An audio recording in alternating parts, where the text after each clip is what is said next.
అందరికీ నమస్కారం. నేను మీ మోహిత్య. ఈరోజు నేను అయ్యప్ప స్వామి భక్తుల కోసం అయ్యప్ప స్వామి దీక్షా సమయంలో ప్రతిరోజు పూజ చేసిన తరువాత తప్పనిసరిగా చెప్పవలసిన క్షమాపణ ప్రార్థన చెప్పబోతున్నాను.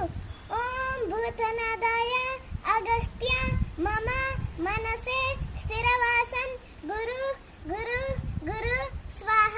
స్వామి, జ్ఞానముతో గాని అజ్ఞానముతో గాని తెలిసి గాని తెలియక గాని దీక్షా సమయమందు మనశ్చేత గాని వాక్కు చేత గాని కర్మ చేత గాని చేసిన చూసిన జరిగిన సకల తప్పులను మన్నించి మమ్ము కాపాడు తండ్రి.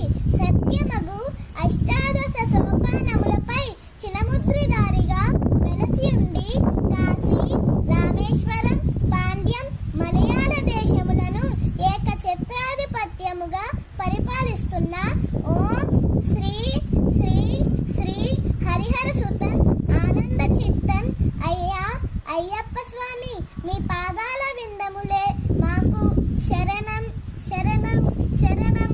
అయ్యప్ప స్వామి శరణం, అయ్యప్ప శరణం, స్వామియే శరణమయ్యప్ప.